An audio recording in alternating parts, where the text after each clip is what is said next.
Yung tipong pagpupu-start mo ay walang sumasayad na parang ganito lang mga idol, oh. Psh, mga ganun lang. Psh.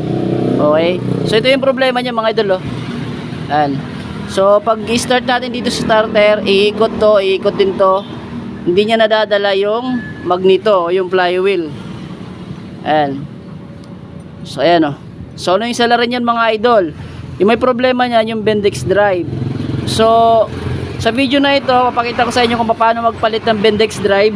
Kasi itong makina na ito ay pinadala lang po sa atin at pina-check yung wiring. Kung naalala nyo sa mga nakaraang video, pina-check yung wiring, tapos ngayon pinapa-check yung Bendix, no? Ano? Kasi ayaw magkumagat. Umiikot lang sa starter. Ano? Ano yung mangyayari niyan? So gagawin natin, tatanggalin natin to.